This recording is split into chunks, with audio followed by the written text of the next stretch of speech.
Yo, it's about that time by the homie Jeff Johnson with 3 things that you need to know. Good morning, Jeff. Hey, what's up, y'all? You doing good? Chilling. Listen, if I'm beginning to enjoy every day hearing something new that this current president is doing that just doesn't make any sense at all. So yesterday was in the same order of that as. Right, this lawsuit from the state of Texas.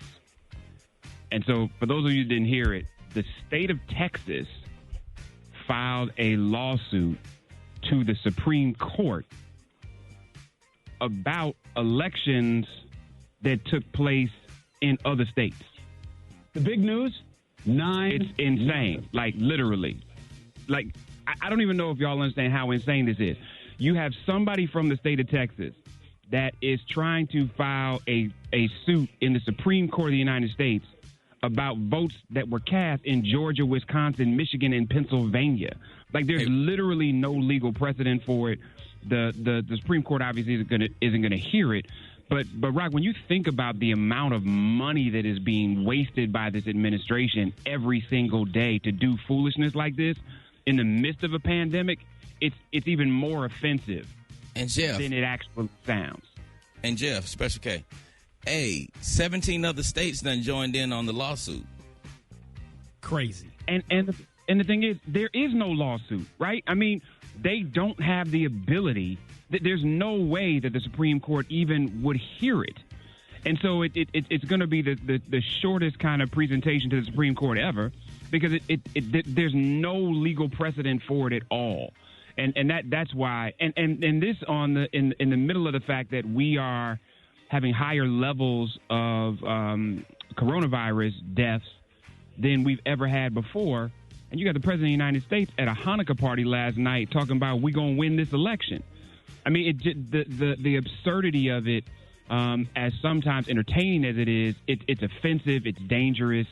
And I think a lot of us, even people now that voted for him, just can't wait for him to leave and remove himself from us having to listen to him on a daily basis. But in better news, before I get out of here, y'all, Rashida Jones is now the first African-American woman to head a major TV news operation, as MSNBC announces that the 39-year-old who was the senior vice president in charge of specials at NBC News is now going to run MSNBC. And so on top of the fact that we see Jonathan Capehart of the Washington Post and my dear friend Tiffany Cross getting their own weekend shows as Joy goes to primetime, man, MSNBC, I think, is making some good moves. But real big up to Rashida Jones.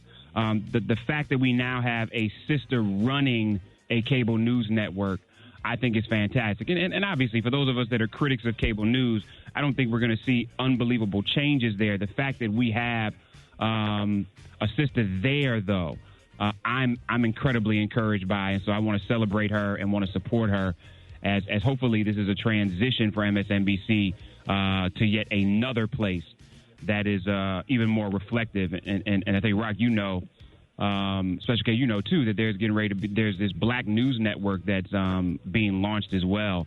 So as we look at the content that's coming, my hope is that we're more and more represented as opposed to less.